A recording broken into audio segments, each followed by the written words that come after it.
Paolo Avellino, hindi nakatiis, agad na sumunod kay Kim Chiu sa England. Namimiss niya raw. Kung bago ka lang sa channel na ito, huwag kalimutang mag-like, share, comment, and subscribe. Isang nakakikilig na kaganapan ng umalingaw sa mundo ng showbiz. Matapos kumpirmahin ng ilang sources na si Paolo Avellino ay sumunod daw kay Kim Chiu. Ang balitang ito ay nagdulot ng matinding excitement sa mga fans ng tambalang Kim Pao na patuloy na nagpapakita ng suporta at kilig sa bawat hakbang ng kanilang mga iniidolo.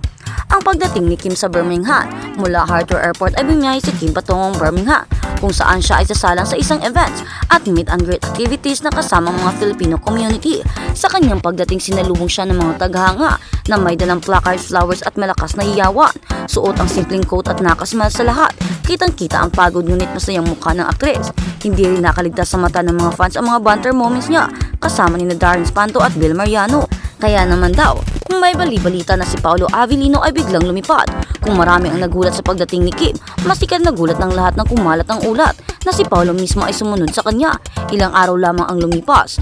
Ayon sa isang insider, hindi raw talaga nakaplano ang bigla ang biyahe ni Paolo. Ngunit napagdesisyon na niyang pumunta upang suportahan si Kim. At dahil nga raw ay namimiss niya ito, hindi daw kumpleto ang araw na ito nang hindi kasama si Kim Chiu.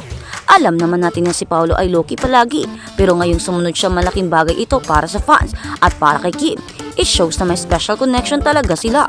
Ayon sa source at fans, nagsabog ng kilig online sa loob lamang ng ilang oras matapos kumalat ang balitang umiingay ang social media.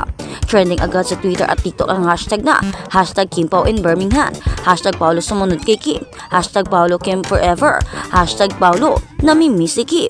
May mga fans na nagpost ng mga memes, GIFs at fan edits ng dalawa. Ang ilan ay nagkomento, "Kung hindi ito love, iwan ko na lang. Paolo, grabe ka effort, Kim. Birmingham is shaking. Kim Pao reunion abroad, sana all. Possible reunion sa stage." Bukod sa personal na dahilan ng pagpunta ni Paolo, marami ang umaasang maaaring nagkaroon ng surprise appearance si Paolo sa events ni Kim. May mga speculations pa nga raw na baka magpakita siya sa fan meet o kaya ay umakyat sa stage upang surprisahin ang mga tao.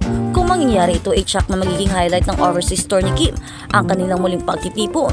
Kim Chiu, tahimik pero masaya sa kabila ng pag-igting ng balita na nananatiling maingat si Kim sa kanyang mga pahayag. Nang tanungin siya tungkol sa rumor na nasa England na rin si Paolo, ngumiti lamang siya at nagsabi, "Ay talaga ba? Basta masaya ako na nandito ang mga fans ko para sumuporta." Ngunit para sa mga fans, sapat na ang simpleng ngiting iyon para kumpirmahin ang lahat ng hinala. Ang pagiging gentleman ni Paolo Avellino, kilala siyang tahimik at hindi palabida sa showbiz spotlight. Ngunit kapag nagdesisyon siyang gumawa ng hakbang, laging memorable at impactful. Sa pagkakataong ito, ang kanyang pagsunod kay Kim sa England ay para sa marami ay isang malinaw na indikasyon ng kanyang suporta at pagmamahal. Kung manliligaw o kaibigan man ang touring ng Birmingham, naging center ng kilig. Ang lungsod ng Birmingham na karaniwang abala sa business at kultura ay biglang naging sentro ng atensyon ng Filipino community dahil sa Kim Pao. Ang mga Pinoy fans doon ay doble ang excitement nang bukod sa makita si Kim, posibleng makikita rin nila si Paolo ng personal. Ayon sa isang fan mula Birmingham, "Ang swerte namin, dati sa TV lang namin sila nakikita, ngayon live na dito, tapos si Paolo pa sinundan si Kim, kilig overload talaga." Mga mata ng media, nakatuon hindi rin nagpahuli ang mga lokal at international Filipino press.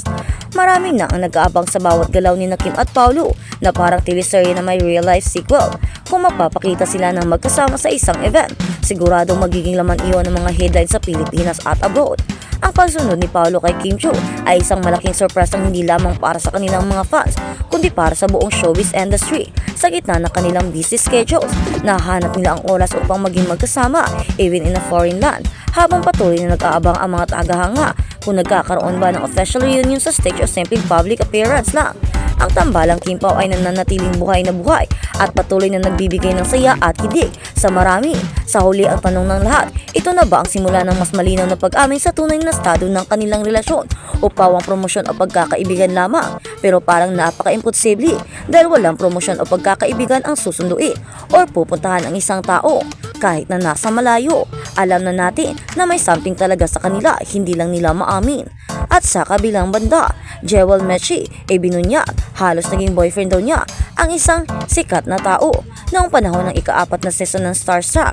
Yun nga, merong mga lumalabas na haka-haka na itong si Mitch na naman ay nagkakalat na naman ng mga bagyo o mga salisalita na ayon sa kanya ay nagkakaroon naman daw sila ng relasyon. Again and again ni Paolo Avellino, sinabi na niya ito dati pero ngayon sa kanilang pag-uusap doon kay Boy Abunda ay sinabi na naman niya. At ngayon naman ay kina Kirsty Fermin, sinabi na naman niya na nagkaroon sila ng relasyon ni Paolo Avellino na parang hindi naman na kailangan pang i-open up dahil di ba nakaraan na ito, hindi na importante. Pero bakit ba pinapaulit-ulit ni Michi? Ito ba ay ang kanyang way para pagsilusin si Kim Cho? O baka ito ang kanyang way para sumikat ulit at para mapansin na naman ni Paolo Avellino?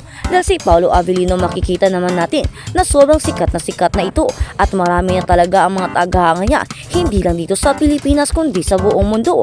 At ang pagkakaroon ng koneksyon ni Michi sa kay Paolo Avellino ay sigurong magiging matunog dahil marami ang magtatanong at marami ang magkakaroon ng mga question, mga katanungan kung bakit kailangan pa niyang sabihin or bakit or kung ano talaga ang totoong nangyari sa kanila noong mga nakaraan. At ang mga fans ngayon ay nag-aantay at marami din ang katanungan kung ano ang magiging reaksyon ni Kim Cho tungkol sa isyong ito na merong taong nakakunik kay Paolo Avellino na parang gustong agawin ang atensyon at parang gusto ring tumandim kay Paolo, ang kanyang leading man. Papayag ba si Kim Cho na mabawi si Paolo Avellino sa kanya?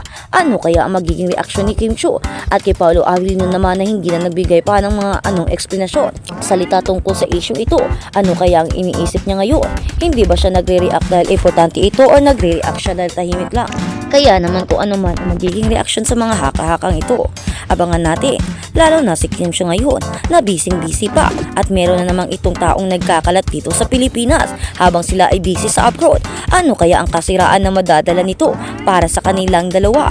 Kaya naman, ngayon marami ang nagsasabi na hayaan na lang daw si Michi dahil papansin lang daw ito dahil hindi naman na kailangan at wala ng importansya para banggitin pa nito kung ano ang meron sa kanilang dalawa dahil nga pass is pass, diba? Bakit kailangan pa niyang kumontra o sumali sa presents? Parang kakaiba na to, parang may something, wala namang kabuluhan. Ang OA lang talaga ng mga taong mga ganito na kailangang pag-usapan pa ang nakaraan para pag-usapan din sila ng maraming mga fans, lalo na sikat ang isang tao. Kaya nga ngayon diba, dahil wala sa Pilipinas ang dalawa ay andito siya, nagkakalat ng mga salita. Yun ang sabi ng ibang fans. Meron pa mga fans na nagsasabing, tumahimik ka na lang, masaya na ang Paolo namin, hindi ka importante sa kanya. Meron namang mga fans ibang nagsasabing, ang nakaraan ay dapat manatili na sa nakaraan, hindi mo na kailangan pang buhayin. Meron namang fans ang nagsabi, masaya na ang Paolo namin kay Kim, huwag ka na umera pa dyan, hindi ka na kailangan, hindi na nila need ng extra.